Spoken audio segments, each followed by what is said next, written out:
Little River Valley is like an overflow valve for the St. Mary's River when the St. Mary's floods, or it was.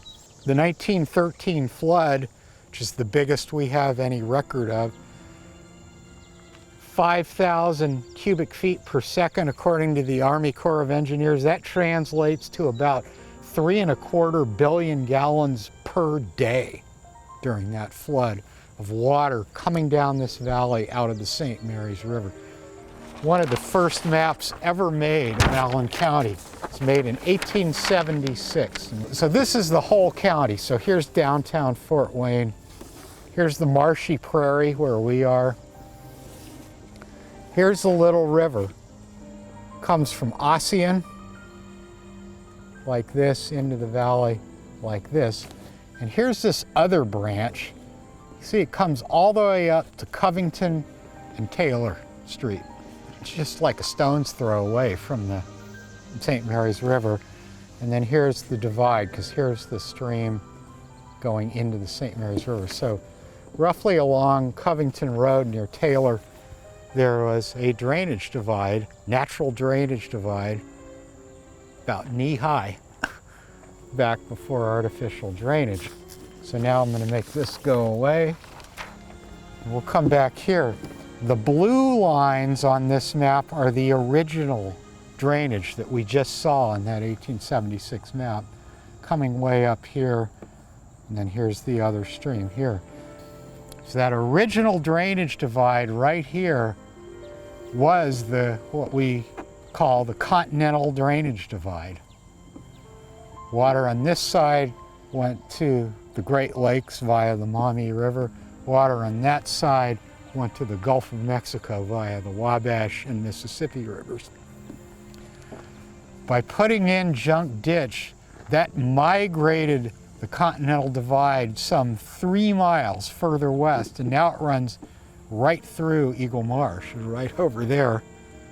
This has consequences. For one thing, a lot of the water that would have been coming in here from uplands and precipitation is now diverted out of Eagle Marsh into the St. Mary's River and never has an opportunity to contribute to the water budget of the marsh. The other consequence is this fundamentally connects the Wabash River to the Great Lakes. And as anyone who has been paying attention in the last decade knows, the hot issue in the Great Lakes is keeping Asian carp out of them. Asian carp were brought to the U.S. to eat algae in aquaculture fish farm ponds. They escaped into the Mississippi River, and within 5 years they were up the Ohio River, the Wabash River, all the way to Roush Lake Dam. And that means they were knocking at the door of finding a way to Lake Erie. If they could get through at flood stage at Eagle Marsh, they could be loose into the Great Lakes. And because they eat much more food in the system and they grow much faster than any of our native fish, they become bigger and dominate the population of our native fish. Actually, going the other way, there are hundreds of invasive species that have been imported by ships from all over the world into the Great Lakes that could pass through to the Mississippi. So, you know, this is a concern looking both directions long term. This created a problem here, an interconnection where if exactly the right sequence of events hydrologically happened, it would be possible for Asian carp, which are well established just downstream of Huntington in the Wabash River, to migrate up and potentially get into the Maumee River system and the Great Lakes. So the idea was to put a physical barrier at the Continental Divide between the Mississippi and the Great Lakes. So we needed to make sure that at flood stage, fish couldn't pass through Eagle Marsh. In 2010, 5 states had sued the Corps of Engineers and the Chicago Shipping Canal to close all the locks in Chicago, to stop shipment until they could figure out how to stop fish from going into Lake Michigan. So I was hired by the White House Council on Environmental Quality to be a moderator between the states and the federal agencies and to work it out outside of court. The discourse between all of the senators and people suing and all sorts of lawsuits. Canada was getting involved because they didn't want Asian carp in the Great Lakes. So there was a lot of energy and a lot of movement to stop this invasive species. And so I think it was politically driven in that July to have a meeting to make sure that they were doing something to stop this spread, whatever we could do as stakeholders. So we had folks flying in from DC, Chicago, all over the place to have this meeting at Eagle Marsh to look at the problem. And it was decided right then, yes, is there a possibility? Let's put up a fence. And then everybody left. Later on, one day I'm working in the office that summer of 2010, and my mom calls, and she says, oh, a 1,200-foot long chain link fence. And I said, Mom, what are you talking about? It's gonna go through Eagle Marsh, a 1,200-foot long chain link fence that's 10 foot tall. And so when I left that conversation, I thought erosion control fence that was like 2 feet tall. And I was like, Mom, I don't know what you're talking about. She's like, it's in my newspaper this morning in Traverse City that this is what's gonna go through Eagle Marsh to stop Asian carp. So a couple hours later, I did get the phone call from the DNR that told me about the project that was being planned. First there was a fish fence, and Indiana DNR put in the quick version, which was small gauge fence that Asian carp couldn't pass through. So the water could move, but the fish couldn't. And it went through the southern part of our nature preserve to stop the spread of Asian carp coming up in a flooding event to cross over into the Great Lakes. For 5 years, it was my responsibility to walk 3 days a week. Somebody had to go out there and make sure that chain link fence was intact, that there was no mischief, document by photograph anything strange that I had seen out there. We did see flooding, and at one point the USGS had a flood gauge out there, which was pretty helpful. But long term they were worried that might not be effective if some smaller carp tried to get through. They might be able to get through that fence. Actually, there was a big rainstorm one weekend. There was a lot of water on the Eagle Marsh.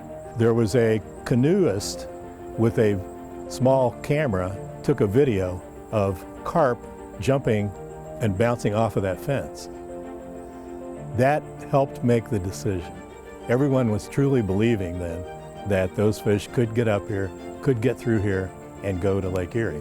So the Corps of Engineers did recommend that we needed a permanent barrier that could be maintained without a lot of trouble to the local people and concern about it. So the idea was to, with a simple, like they do in agriculture, put up an earthen levee that would stop that transfer of water between the two basins.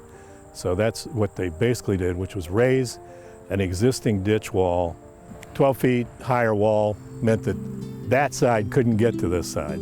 So through the Asian Carp project, but even at the beginning, we have heavy equipment on site. It is kind of like a construction zone because all of the water levels and water bodies are arranged and engineered to be at a certain water height.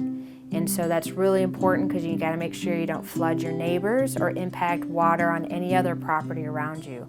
So there's a specific engineering science to wetland restoration. The great thing about the Asian Carp Barrier Project is that there was a 13,000 foot long erosion control fence around the entire site. Not for erosion control, but for wildlife, to help try to keep the turtles from trying to get in there to overwinter, to the frogs and the snakes. So there was a significant attention into trying to keep our wetland wildlife out of the construction site.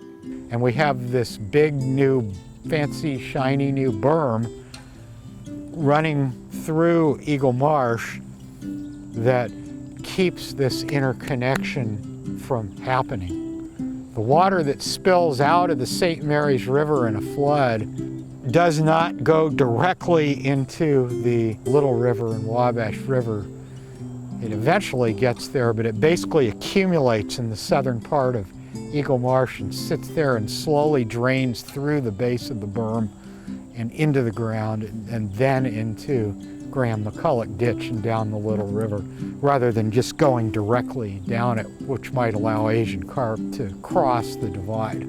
So everyone accepted the importance of the project. It was just kind of a shocker that we needed to do this huge disruption. The Natural Resources Conservation Service had just invested $2.5 million to create a fantastic wetland, and we were going to, put a big berm down the middle of it, change all its hydraulic functions. You know, after it's been put into WRP, then lo and behold, we find out we've got an Asian carp issue. So now the project became really complicated, and many layers of bureaucracy, and millions of dollars later, hopefully the Asian carp issue has been addressed. It was majorly disappointing to me. A lot of the work that was done out there, in the area that we're talking about that it got flooded, more water was added west of the barn. Where the berm stands now, we had done a significant amount of work that all the people had put into it, many years in progress, and gonzo.